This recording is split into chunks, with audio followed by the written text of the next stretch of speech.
जय जिनेन मित्रों, आप जानते हैं कि जैन धर्म आश्चर्यों से भरा पड़ा है।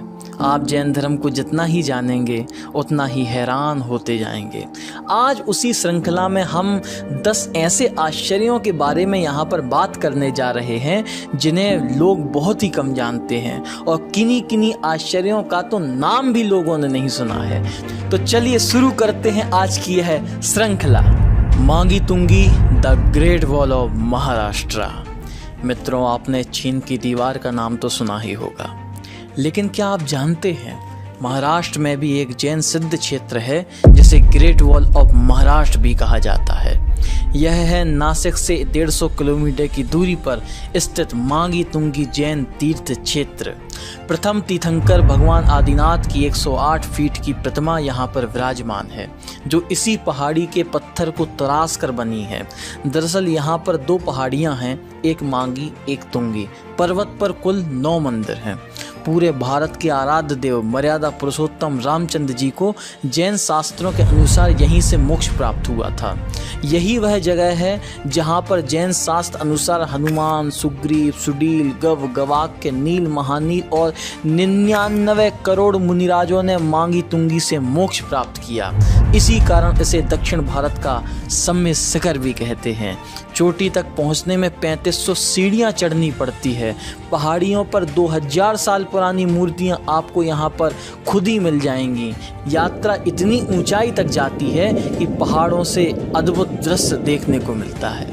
वारंगा केरे बसदी, चारों तरफ फैला पानी और बीचों बीच एक 800 साल पुराना जिनालय। स्थान वारंग, कर्नाटका। मित्रों, वैसे दक्षिण भारत की संस्कृति जैन धर्म के आश्चर्यों से भरी पड़ी है, लेकिन जब आप वारंगा में झील के बीचों बीच स्थित केरे बसदी यानी लेक टेम्पल को देखते हैं तो मुंह से अचानक निकल ही पड़ता है OMG। झील के बीचों बीच बनाई गई यह चतुर्मुख बसदी किसी आश्चर्य से कम नहीं है, एवं मंदिर की नक्काशी में आपको जैन वास्तुकला के स्वर्णिम काल के दर्शन होंगे। लेक टेम्पल, जिसे कन्नड़ में केरे बसदी भी कहा जाता है, 12वीं सदी में बना एक जैन मंदिर है जो झील के बीचों बीच स्थित होने के कारण अद्वितीय माना जाता है। मंदिर के मूल नायक 23वें तीर्थंकर भगवान पार्श्वनाथ हैं। मंदिर चतुर्मुख शैली में बनाया गया है, जिसमें 4 प्रवेश द्वार हैं, जिस कारण इसे चतुर्मुख बसदी के नाम से भी जाना जाता है। मंदिर तक पहुंचने में नाव का सहारा लेना पड़ता है, जो अपने आप में एक अनूठा अनुभव है। कंबदहल्ली पंचकूट बस्ती। मित्रों, आपने अपनी लाइफ में बहुत से मंदिरों के दर्शन किए होंगे। आमतौर पर मंदिरों में एक शिखर होता है और एक मुख्य वेदी होती है, लेकिन क्या आप जानते हैं हमारे देश में एक ऐसा मंदिर भी है जिसमें 1 नहीं 2 नहीं बल्कि 5 शिखर हैं और 5 ही मुख्य वेदी हैं। इस मंदिर का नाम है पंचकूट बसदी, जो स्थित है श्रवणबेलगोला से मात्र 18 किलोमीटर की दूरी पर कंबदहल्ली में। कंबदहल्ली का कन्नड़ में मतलब होता है स्तंभों का गांव। बंधुओं, एक समय कंबदहल्ली जैन धर्म का एक महत्वपूर्ण केंद्र था। प्राचीन समय में यहाँ पर 72 जिनालय थे। पंचकूट बसदी द्रविड़ आर्किटेक्चर का बेजोड़ नमूना है। गंग वंश के शासनकाल के दौरान बनाया गया है। यह मंदिर भगवान आदिनाथ को समर्पित है, जिसमें भगवान महावीर की भी एक बड़ी मनोरम प्रतिमा विराजमान है। बसदी के ठीक सामने एक 50 फीट का सिंगल स्टोन से बना मानस्तंभ भी है, जो इस बसदी की शिल्पकला का एक बेजोड़ नमूना है। अब आप जब भी श्रवणबेलगोला की यात्रा पर जाएं तो कंबदहल्ली की इस अद्भुत जिनालय के दर्शन अवश्य करिएगा। अरंगुलम जैन मंदिर, तमिलनाडु। मित्रों, एक ऐसा जिनालय जो 1200 वर्ष से भी अधिक प्राचीन है, जिसका उल्लेख 10वीं शताब्दी के थोलमोजी थेवर द्वारा सूलामणि साहित्य में प्राप्त होता है। एक ऐसा मंदिर जो आश्चर्य से कम नहीं है। खास बात यह है कि जिनालय के गर्भगृह के लगभग 200 मीटर की दूरी पर 2 स्लैब पत्थर खड़े हैं, जिसे धर्मचक्र या एंथरा काल भी कहा जाता है। दोनों एंथरा काल में एक तो सही सलामत है लेकिन दूसरा टूटा हुआ है। खास बात यह है कि इन पत्थरों के शीर्ष पर एक गोल छेद है जो सबसे बड़ा रहस्य बना हुआ है, क्योंकि बताया जाता है कि जब सूर्य की किरणें उत्तरायण और दक्षिणायन में पृथ्वी पर पड़ती हैं तब इस गोल छेद से सूर्य की किरणें सीधे प्रतिमा जी पर पड़ती हैं और उस दौरान प्रतिमा जी का रंग बदल जाता है और बदलकर केसर, नारंगी, कुमकुम और सफ़ेद हो जाता है और यह सिर्फ एक वर्ष में 2 बार ही होता है। सोचिए कितना मनोरम दृश्य होता होगा। जिन कलाकारों ने इस जिनालय का निर्माण किया होगा उनके आगे तो आज के वैज्ञानिक भी नतमस्तक हो जाएं। भातकुली, महाराष्ट्र। श्री भातकुली या भोजकुट प्राचीन विदर्भ का एक शहर है जिसे भगवान कृष्ण की प्रमुख रानी रुक्मिणी के भाई रुक्मी ने स्थापित किया था। भातकुली महाभारत काल के दौरान राजा रुक्मी के द्वारा काले पत्थर से बनी भगवान आदिनाथ की आकर्षक प्राचीन मूर्ति के लिए प्रसिद्ध है। इस मूर्ति को उन्होंने एक भव्य मंदिर में स्थापित कराया था।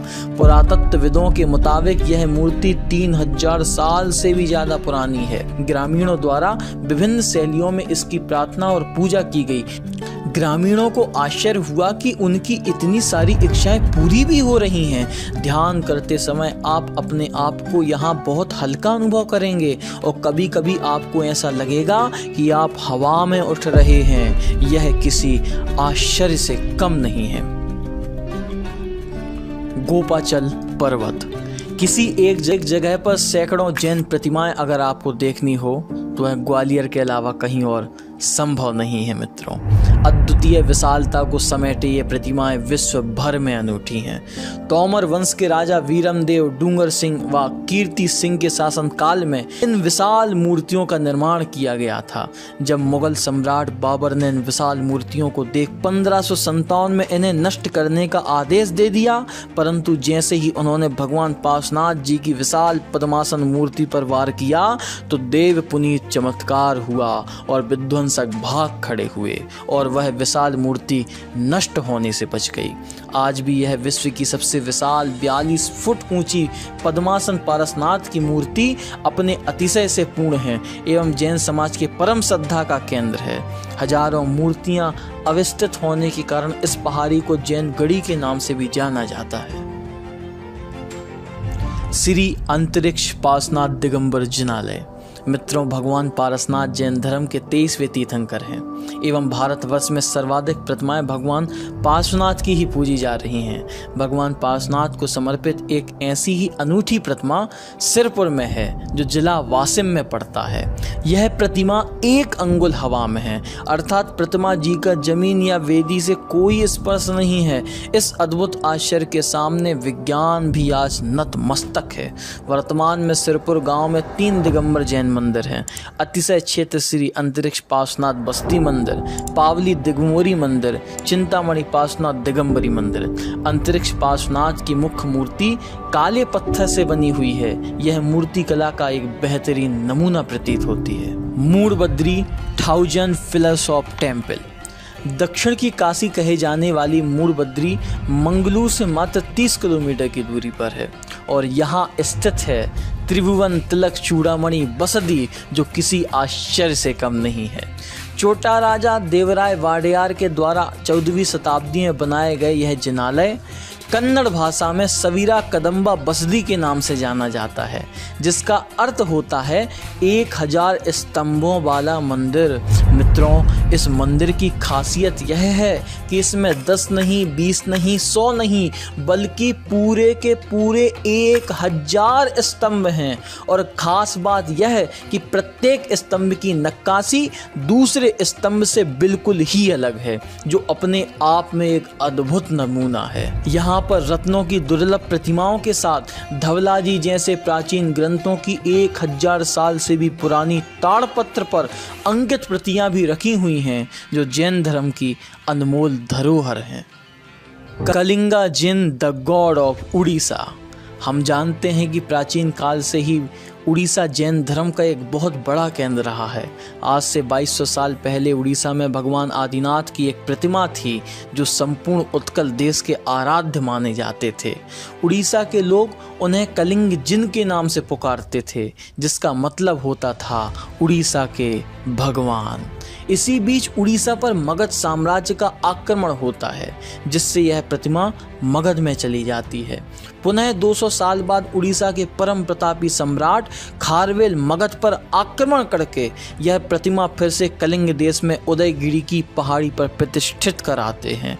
आज भी उड़ीसा की राजधानी भुवनेश्वर के रेलवे स्टेशन पर कलिंग जिन की मूर्ति का छाया चित्र लगा हुआ है, जो कलिंग जिन के प्रति उत्कल वासियों की आस्था को दर्शाता है। गोमटेश्वर बाहुबली श्रवण बेलगोला। आश्चर्यों में आश्चर्य हैं गोमटेश्वर बाहुबली और उनकी 57 फीट की प्रतिमा, जो जैन धर्म की ही नहीं अपितु विश्व की अनमोल धरोहर है। भारतीय मूर्ति कला का बेजोड़ उदाहरण है श्रवण बेलगोल की विंध्यगिरी पहाड़ी पर स्थित 981 सन में गंगवंश के काल में बनाई गई यह प्रतिमा। भगवान बाहुबली के परम भक्त चामुंडराय के द्वारा यह प्रतिमा बनवाई गई थी। सिंगल स्टोन से बनी यह मूर्ति विश्व की सबसे ऊंची मूर्ति है, जो बगैर किसी सहारे के 1000 साल से भी ज़्यादा समय तक ज्यों की त्यों खड़ी हुई है। आज भी वैज्ञानिक इस प्रतिमा को देखकर यह अनुमान नहीं लगा पा रहे हैं कि इसका निर्माण कैसे हुआ होगा। क्या प्रतिमा जी को ऊपर से नीचे की ओर तराशा गया होगा या नीचे से ऊपर की ओर। हर 12 वर्ष के अंतराल में गोमटेश्वर बाहुबली का महामस्तकाभिषेक होता है, जो संपूर्ण भारतवर्ष के लिए किसी महोत्सव से कम नहीं है।